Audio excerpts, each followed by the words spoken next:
Bonjour à toi, je suis Emmanuel Cadet et donc bienvenue sur ma chaîne La Vérité demeure.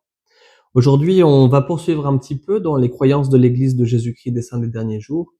Et donc je voudrais aborder un certain sujet avec toi qui s'appelle l'apostasie. Mais avant de commencer, je reviens un tout petit peu sur ce que je t'ai dit lors de la dernière vidéo pour rappeler un petit peu ce qu'est le rôle des prophètes. Donc le prophète, c'est le porte-parole. Le porte-parole de Dieu, c'est le serviteur autorisé qui parle au nom du Seigneur. C'est pas n'importe qui, c'est quelqu'un qui reçoit l'autorité du Seigneur. Et cette autorité, on l'appelle la prêtrise. Et donc la prêtrise, c'est ce qui permet de tout faire en fait. La prêtrise, c'est le pouvoir par lequel les mondes ont été créés, c'est le pouvoir par lequel les miracles sont accomplis, et donc c'est l'autorité que Dieu confère aux hommes pour agir en son nom. Et donc, et c'est un élément extrêmement important. Et si tu regardes un petit peu les Écritures et que tu suis un petit peu, tu vois combien c'est quelque chose d'extrêmement important. Tellement important qu'en fait, il ne suffit pas en fait de désirer obtenir la prêtrise pour l'obtenir. On ne peut pas faire des études de théologie pour obtenir la prêtrise. C'est pas comme ça que ça fonctionne. En réalité, la prêtrise, elle s'obtient en fait des mains d'une personne qui détient déjà cette autorité, et elle est conférée par l'imposition des mains. Je te donne un exemple dans les Écritures. Dans Hébreux 5, verset 4, on peut lire ceci. Nul ne s'attribue cette dignité s'il n'est appelé de Dieu comme le fut Aaron. Alors que je t'explique un petit peu, Aaron a reçu cette autorité des mains de son frère Moïse. Et donc Moïse a imposé les mains sur la tête d'Aaron pour lui conférer cette prêtrise. Et donc c'est comme ça qu'elle est conférée des mains d'une personne qui détient déjà l'autorité. Donc avec cette autorité de la prêtrise, il y a quelque chose qui est conféré qui s'appelle des clés. Tu connais certainement cette statue, enfin d'ailleurs toutes les statues de Pierre qui sont représentées avec Pierre qui tient dans sa main des clés. En réalité, Pierre n'est pas le seul à avoir des clés. En fait, tous les prophètes et tous les apôtres possèdent des clés. La raison pour laquelle il n'y a pas que le prophète qui a les clés, mais aussi les apôtres, c'est parce que si jamais le prophète meurt, il n'y a pas de continuité. En fait, les clés sont transmises également aux apôtres pour qu'en cas de décès de celui qui préside l'Église, il puisse y avoir une continuité de l'autorité jusqu'à ce que les 12 apôtres choisissent à nouveau de parmi eux celui qui présidera l'Église et qui sera le prophète. Et donc, c'est comme ça que ça se passait à l'époque et c'est comme ça que ça se passe aujourd'hui également. Alors, qu'est-ce que ça veut dire? Parce que c'est vrai que ce sont pas des clés tangibles, c'est pas comme des clés de maison, des clés de voiture. Peut-être pour t'expliquer un petit peu ce que ça signifie des clés, on va essayer de réfléchir ensemble à ce que à quoi ça sert. À quoi ça sert des clés? Ça sert finalement à te donner accès à des endroits qui te seraient inaccessibles sans elles. Ça sert à te servir d'un véhicule qui nécessite une clé, sinon tu pourrais pas la mettre en marche. Eh bien, c'est exactement de ça dont il s'agit. Donc, quand on parle des clés de la prêtrise, en fait, les clés, c'est ce qui permet d'interpréter, par exemple, les Écritures. Les prophètes peuvent interpréter les Écritures.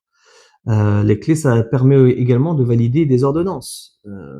Ou alors, s'il n'y a pas de clé et qu'il n'y a pas vraiment d'autorité, alors n'importe qui peut se faire baptiser par n'importe qui et ça n'a aucune importance. Mais en fait, la maison du Seigneur, c'est une maison d'ordre.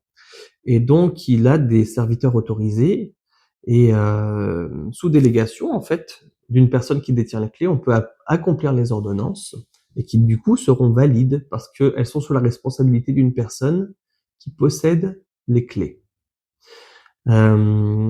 Qu'est-ce qui se passerait s'il y avait pas ces clés-là? Ben, en fait, n'importe quelle ordonnance, le baptême, le don du Saint-Esprit ou quoi que ce soit d'autre en fait, même l'accomplissement d'un mariage au nom de Dieu n'aurait en soi aucune valeur parce qu'il y a besoin de l'autorité pour pouvoir accomplir ces choses et on a besoin de ces clés-là.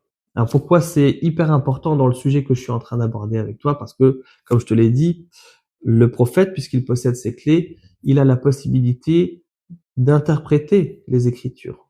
S'il n'y avait pas une personne qui était capable de faire ça, ça veut dire que chacun pourrait arriver avec sa petite interprétation, tout le monde avec la même Bible, et ça donne en gros ce qu'on a aujourd'hui, avec des centaines de religions chrétiennes qui croient toutes des choses différentes, avec les mêmes versets d'Écriture.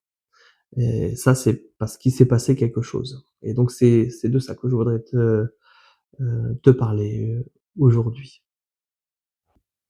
L'une des choses que peuvent faire également ces clés pour ceux qui les possèdent, comme les prophètes et les apôtres, c'est donc de recevoir de nouvelles révélations. Je te donne un exemple. Lorsque Jésus-Christ est venu accomplir son ministère, il a réservé principalement son enseignement à la nation juive. Alors effectivement, de temps en temps, on a un exemple où il va voir des personnes étrangères, mais ça reste un petit peu l'exception. Et les apôtres, au départ, se sont concentrés d'abord sur la nation juive. Puis il s'est passé quelque chose, Pierre a reçu une révélation en lui disant que maintenant il était temps que l'évangile aille dans toutes les nations. Et donc il a eu une vision, hein, elle est relatée dans le livre des Actes des Apôtres. Et donc à partir de ce moment-là, ça y est, l'évangile commence à être prêché à toutes les nations. Ce qui est quelque chose de comment dire, un challenge pour l'époque, puisqu'en fait à cette époque-là, aller côtoyer, aller oui, rentrer dans les maisons des personnes étrangères, c'était considéré comme quelque chose d'impur. Donc c'était et là, du jour au lendemain, on leur demande, c'est plus comme ça maintenant. Donc le président de l'Église, le prophète, reçoit la révélation de Dieu et de temps en temps, il y a des nouvelles choses qui arrivent. Le Seigneur demande de faire de nouvelles choses parce que c'est le bon moment. Avant, c'est pas encore le bon moment, mais à un moment donné, c'est bon. Malgré toutes ces choses, malgré cette autorité, malgré cette organisation et le fait qu'il y ait la prêtrise, qu'il y ait les clés, qu'il y ait un prophète et 12 apôtres, ça n'empêche pas qu'en fait, quand les gens arrivent dans l'église, ils arrivent avec leur bagage. En fait, le Seigneur, il a créé une église qui est parfaite, mais il nous a laissé rentrer dedans et du coup, elle est tout de suite un petit peu moins parfaite. Elle est parfaite au niveau de l'organisation, mais on arrive tous avec notre vécu et c'est ce qui s'est passé. Et ce qui pose problème dans ces cas-là, c'est que c'est pas comme dans la vie d'aujourd'hui où quand on va au restaurant, on entend cette phrase le client est roi. On va sélectionner, on va prendre à la carte ça, je veux bien y obéir parce que ça m'intéresse. Ça me demandera un petit peu trop de contraintes, donc je vais pas me débarrasser de ça. Mais ça fonctionne pas comme ça dans l'évangile de Jésus-Christ. Il est arrivé avec un nouvel évangile et la façon dont il a illustré ça, il a dit que c'était une nouvelle naissance. Une nouvelle naissance, une nouvelle vie, un changement de soi. Et en fait, normalement, on est censé accepter le paquet complet, pas juste quelques petites parties. Et ça pose toujours problème, ça a toujours posé problème à toutes les époques. Par exemple, ça a été difficile pour les Juifs de se convertir au christianisme, de laisser toutes leurs traditions. Et donc, on voit dans les Écritures des tas de lettres des apôtres qui s'efforcent de remettre sur le droit chemin ceux qui essayent de mélanger un petit peu l'évangile de Jésus-Christ avec un petit peu de la loi de Moïse à laquelle ils obéissaient avant. L'autre chose qui est super à la mode à l'époque, c'est la philosophie grecque. Et on a du coup des membres de l'église récemment convertis, parce que cette église, elle est toute fraîche en fait, qui arrivent avec toutes ces philosophies des hommes et qu'ils essayent petit à petit de mélanger un petit peu de ça, mais ça fonctionne pas comme ça. Et donc on a tout le Nouveau Testament pratiquement, à part les évangiles, où on voit que les apôtres, ils s'efforcent de remettre les gens sur le droit chemin, d'interpréter les Écritures et de dire les choses telles qu'elles sont réellement. En fait, ils fournissent un cadre. Ils parlent pas de leur chef, c'est des choses que Dieu leur demande de faire, mais c'est nécessaire parce que sinon ça serait le chaos. Et en fait, le Seigneur en a parlé lui-même. Euh, il a utilisé deux images différentes. Il a dit qu'on ne pouvait pas mettre du vin nouveau dans des vieilles outres parce que les vieilles outres elles vont se rompre. Autrement dit, on peut pas mettre cet évangile nouveau et ces enseignements de Jésus-Christ dans quelque chose d'ancien qui a toujours eu lieu juste avant. On peut pas faire un mélange des deux, ça va pas fonctionner. L'autre image qu'il a utilisée, c'est d'utiliser, on peut pas coudre un morceau de tissu neuf sur du tissu ancien parce que ça va emporter le tissu. C'est ce qu'il essaye de dire dans cette situation, qu'on peut pas faire un mélange de toutes ces choses-là. Quand les gens refusent, en fait, de se plier à ce nouvel évangile, aux directives de Jésus-Christ, rappelons-nous qu'en fait, ce qu'il est venu amener, c'est le royaume des cieux sur la terre. C'est ce qu'il est venu prêcher, c'est ce qu'il est venu enseigner. Et ça demande un changement total de notre personne. Et quand les gens sont pas prêts à faire cela, et quand ils veulent malgré tout s'obstiner à aller dans leur direction, eh bien, ça donne ce qu'on appelle une apostasie. Les gens sont dans un état d'apostasie. En fait, ils quittent le chemin et parfois ils arrivent en rébellion ouverte comme contre les dirigeants de l'Église parce qu'en fait, ils estiment que eux ont raison et que ça doit être autrement. Ça s'appelle une apostasie. Il y a toujours eu des cas d'apostasie dans l'Ancien Testament, dans le Nouveau Testament, de personnes qui refusent de se plier au commandement du Seigneur.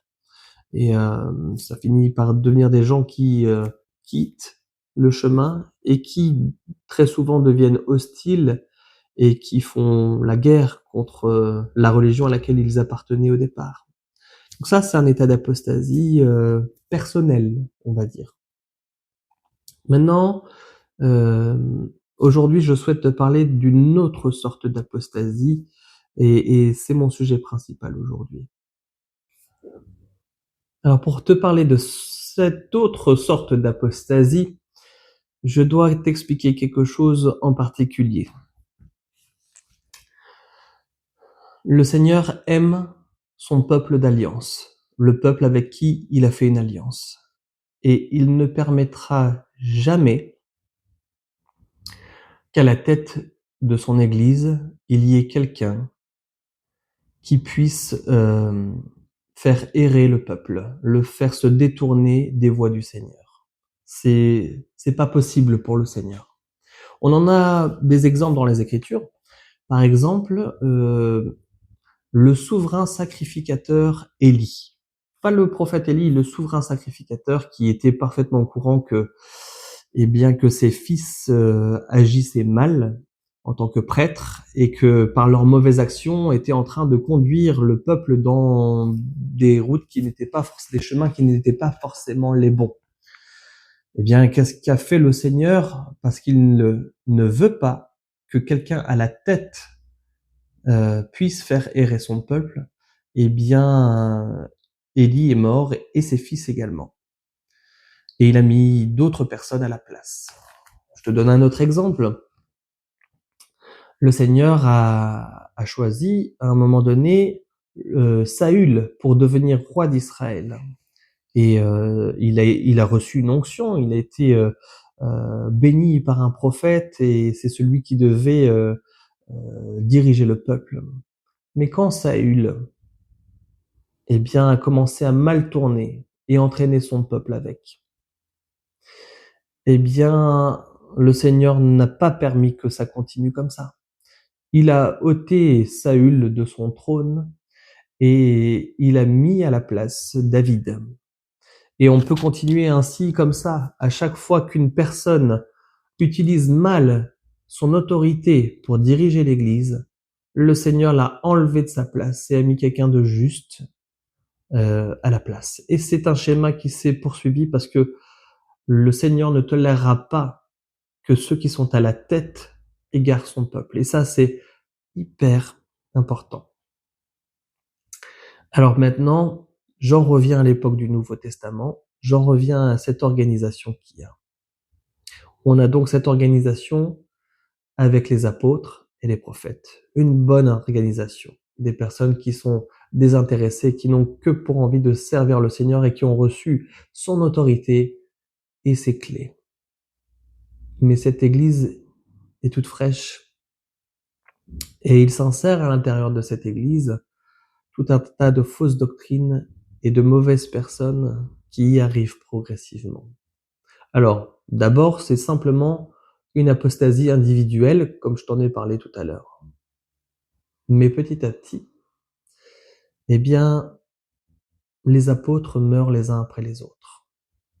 Il y avait un schéma qui était décrit dans les Écritures, en fait, pour remplacer, par exemple, Judas, qui était mort. Il n'était plus que 11 apôtres. Eh bien, les apôtres se sont tous réunis, donc ça c'est dans Actes chapitre 1, si tu veux aller voir un petit peu ce qui s'est passé. Ils se sont tous réunis, tous les apôtres sont présents et ont déterminé qu'il était nécessaire que le poste vacant de Judas soit rempli par quelqu'un d'autre.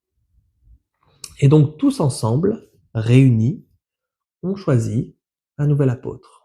On a aussi d'autres exemples d'apôtres qui ont été appelés plus tard, on a Paul par exemple.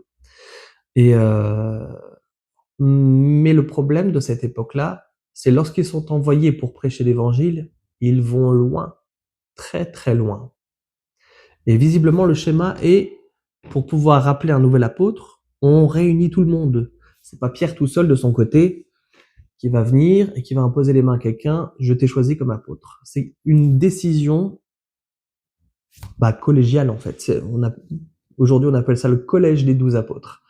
Et donc les 12 se réunissent, enfin, quand il y en a un qui est mort, ils sont plus 12, et pour pouvoir recevoir la révélation ensemble et imposer les mains pour que le nouvel apôtre soit choisi.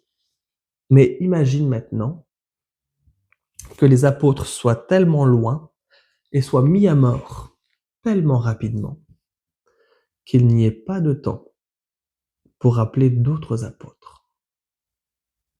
Et c'est de ça que je veux te parler, et c'est l'une des croyances de l'Église de Jésus-Christ des saints des derniers jours.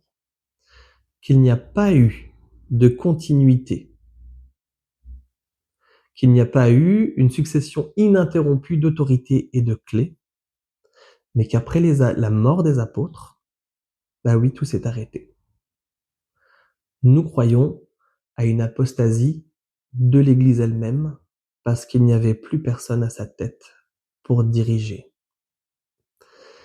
Alors je sais, et je ne veux offenser personne, et je respecte les religions des autres, et je sais qu'il y en a qui croient qu'il y a une succession ininterrompue.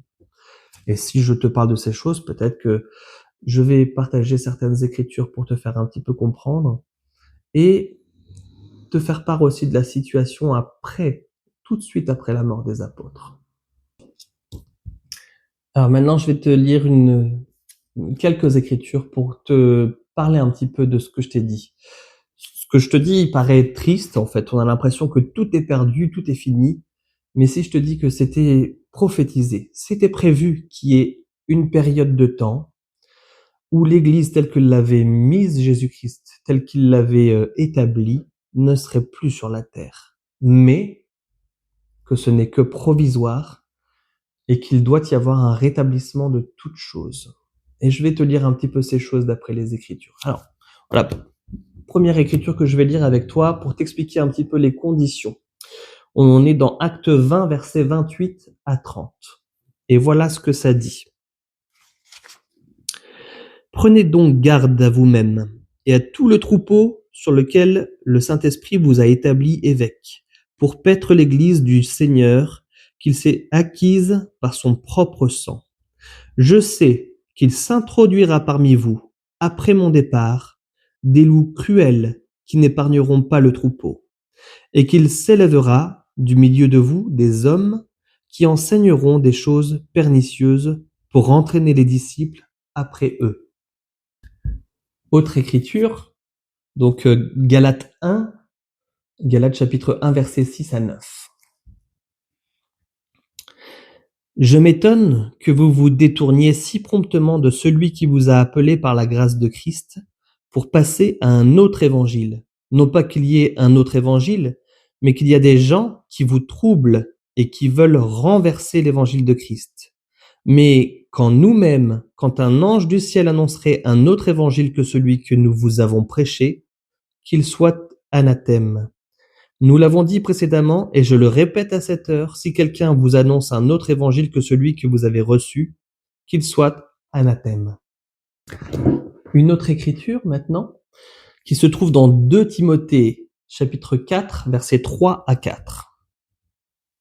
Car il viendra un temps où les hommes ne supporteront pas la saine doctrine, mais, ayant la démangeaison d'entendre des choses agréables, ils se donneront une foule de docteurs selon leurs propres désirs, détourneront l'oreille de la vérité et se tourneront vers les fables.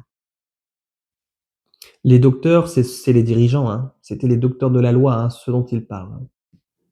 Je poursuis donc avec 2 Pierre, chapitre 2, versets 1 à 2. Il y a eu parmi le peuple de faux prophètes, et il y aura de même parmi vous de faux docteurs, qui introduiront des sectes pernicieuses, et qui, reniant le maître qui les a rachetés, attireront sur eux une ruine soudaine. Plusieurs les suivront dans leur dissolution, et la voie de la vérité sera calomniée à cause d'eux. Je poursuis maintenant avec une écriture qui se trouve dans 2 Thessaloniciens chapitre 2 versets 1 à 3 et qui dit ceci. Pour ce qui concerne l'avènement de notre Seigneur Jésus-Christ et notre réunion avec lui, nous vous prions, frères, de ne pas vous laisser facilement ébranler dans votre bon sens et de ne pas vous laisser troubler, soit par quelque inspiration, soit par quelque parole, ou par quelques lettres qu'on dirait venir de nous, comme si le jour du Seigneur était déjà là. Que personne ne vous séduise d'aucune manière, car il faut que l'apostasie soit arrivée auparavant et qu'on ait vu paraître l'homme du péché, le fils de la perdition. Et voilà le mot exact utilisé, l'apostasie. Avant la seconde venue de Jésus-Christ, il doit y avoir une apostasie. C'était prévu, c'était prophétisé. Voilà donc la dernière écriture que je vais partager avec toi à ce sujet, qui se trouve dans Acte 3, versets 20 et 21, qui dit ceci, afin que des temps de rafraîchissement viennent de la part du Seigneur et qu'il envoie celui qui vous a été destiné, Jésus-Christ, que le ciel doit recevoir jusqu'au temps du rétablissement de toutes choses dont Dieu a parlé anciennement par la bouche de ses saints prophètes. Et je trouve cette écriture très claire. Le mot rétablissement signifie que quelque chose avait été établi et n'y est plus et nécessite d'être rétabli. Quand on dit qu'une personne est rétablie dans ses fonctions, elle avait une fonction, elle n'y est plus et elle est rétablie à nouveau dans la fonction qu'elle avait auparavant. Eh bien, c'est exactement notre croyance dans l'Église de Jésus-Christ des Saints des derniers jours. Cette apostasie a eu lieu tout de suite, très rapidement après la mort des apôtres. Il n'y avait plus de clé, plus d'autorité. Les gens étaient laissés à eux-mêmes. Et quand les gens sont laissés à eux-mêmes, sans une personne qui est autorisée par le Seigneur à recadrer les choses, sans des dirigeants, eh bien, ça devient n'importe quoi. Et donc, c'est notre croyance que l'Église de Jésus-Christ telle qu'elle était a disparu avec la mort des apôtres. Mais que c'était prévu, prophétisé, et que cela nécessiterait un rétablissement de l'Église telle qu'elle était à l'origine. Alors maintenant, peut-être tu vas me dire, que tu ne me crois pas sur parole, et je te demande pas de me croire sur parole. L'idée de ces vidéos, c'est simplement de t'expliquer les croyances de l'Église de Jésus-Christ des Saints des Derniers Jours. Et je vais te lire maintenant quelque chose qui date de très rapidement après la mort des apôtres. Et donc il y a Eusèbe de Césarée, qui a fait une histoire de l'Église et qui cite certains personnages, dont Hégésippe, qui parle un petit peu des conditions de l'Église tout de suite après la mort des apôtres. Et j'aimerais un petit peu te lire. C'est pas quelqu'un de mon Église, c'est quelqu'un de l'extérieur. Et voilà ce qu'il dit. Après cela, le même Hégésippe, poursuivant le récit des temps dont nous parlons, ajoute que jusqu'à cette époque, l'Église demeura semblable à une vierge pure et sans souillure. C'était dans l'ombre ténébreuse et comme dans une tanière que travaillaient alors, quand ils s'en trouvaient, ceux qui essayaient d'altérer la règle intacte de la prédication du Sauveur. Mais lorsque le cœur sacré des apôtres eut succombé à divers genres de morts, et qu'eut disparu la génération de ceux qui avaient été jugés dignes d'entendre de leurs oreilles la sagesse divine, alors l'erreur impie reçut un commencement d'organisation par la tromperie de ceux qui enseignaient une autre doctrine. Ceux-ci, voyant qu'il ne restait plus aucun apôtre, jetèrent le masque et se mirent à opposer une science qui porte un nom mensonger à la prédication de la vérité. Je te dis un petit peu ça pour que tu te rendes compte de la situation à l'époque. Maintenant, en dehors des Écritures, j'ai juste à regarder historiquement, à regarder ce qui s'est passé religieusement. Je ne peux pas concevoir, en voyant dans les Écritures, en voyant comment ça se passait, que le Seigneur ne laisse pas à la tête quelqu'un qui va égarer son peuple. Je regarde l'histoire religieuse et les atrocités qui ont été accomplies au nom de Dieu. Et pas, je ne parle pas d'actions individuelles de personnes, mais de personnes qui sont à la tête.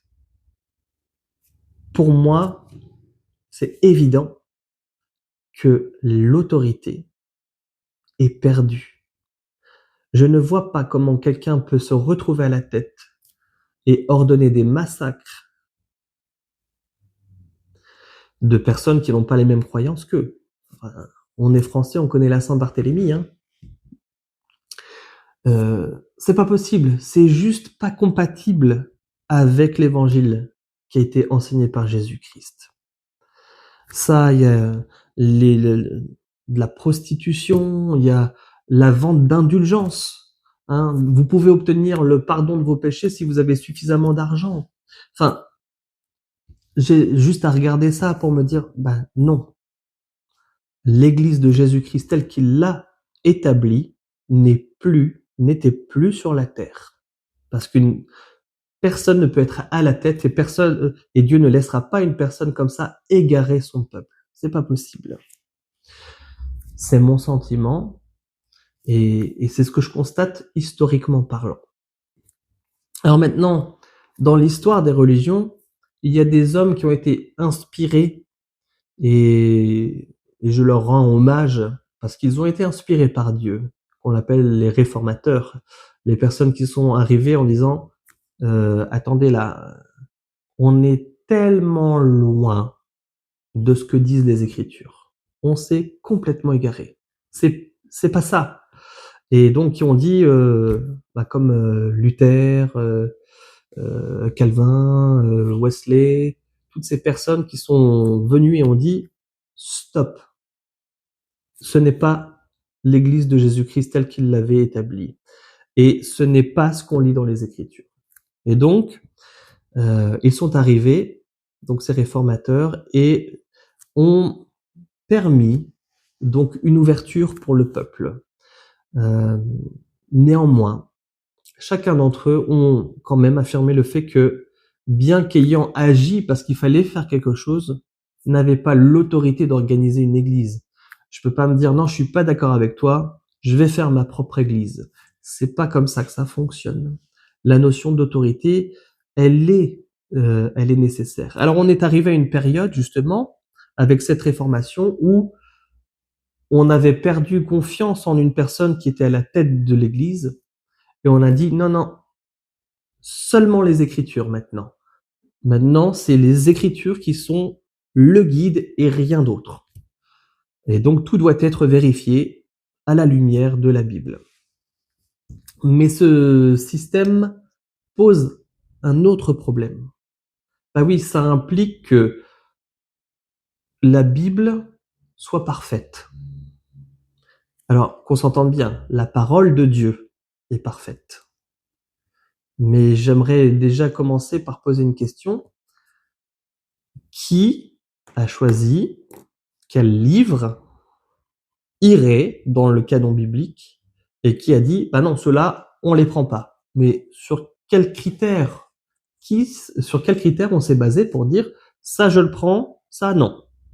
Parce qu'en fait, dans la Bible, il y a des tas de livres qui sont cités et mentionnés, mais qui n'y sont pas. Il y a aussi des tas de choses qui ont été retirées pour être en accord avec les croyances des hommes de cette époque-là. Donc il y a des choses qui ont été retirées, il y a des choses qui ont été ajoutées, il y a eu aussi des erreurs de traduction. Donc ça signifierait qu'on devrait s'appuyer sur une Bible qui devrait être parfaite, mais qui ne l'est pas. Elle n'est pas parfaite. Il y a des choses qui sont contradictoires. Nul doute qu'à l'origine, elle ne l'était pas. Elle n'était pas contradictoire. Mais aujourd'hui, la Bible telle qu'on l'a aujourd'hui, n'est pas telle qu'elle l'était à l'époque, quoi. Et donc, j'en ai rencontré des gens qui voulaient me dire prouve-moi avec la Bible, et puis qui voulaient m'expliquer leur raisonnement en disant regarde ici, c'est marqué ça.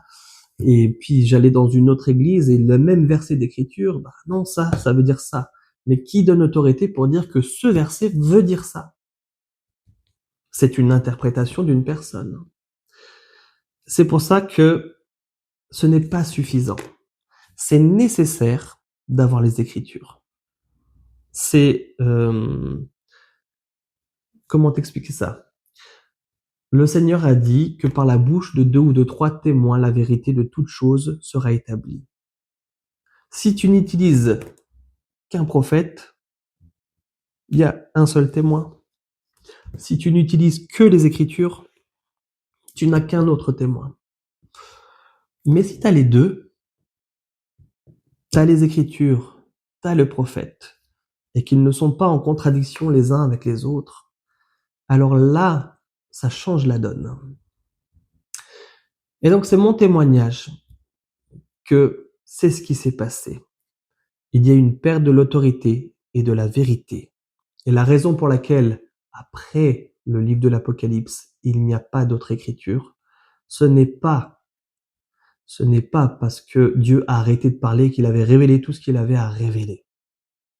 C'est simplement parce qu'il y a eu une apostasie, qu'il n'y avait plus de personnes autorisées pour parler en son nom. Et moi, j'aimerais te parler dans les prochaines vidéos de ce rétablissement dont il est parlé dans les Écritures. Les choses telles qu'elles étaient, mais de manière miraculeuse. La façon dont ça s'est passé était miraculeux. C'est pas une personne qui est arrivée en disant « je vais faire mon église, je suis pas d'accord ». Et c'est vraiment ce dont j'aimerais te parler la prochaine fois. Mais je sais vraiment, je l'observe, je le vois et je l'ai observé. Enfin, je veux dire, faut pas croire que je suis juste resté dans ma petite religion. J'aime étudier les autres religions, j'aime aller à droite à gauche, j'ai assisté à des congrégations de tas de religions différentes et j'ai entendu ces mêmes versets d'écriture qui voulaient dire ça selon une religion mais qui voulaient dire autre chose selon une autre religion. C'est impossible de se fier à ça. Impossible. Parce que la signification qu'on donne à ces écritures ne sont que des significations qu'un homme va donner. Et non pas un serviteur de Dieu autorisé qui possède les clés.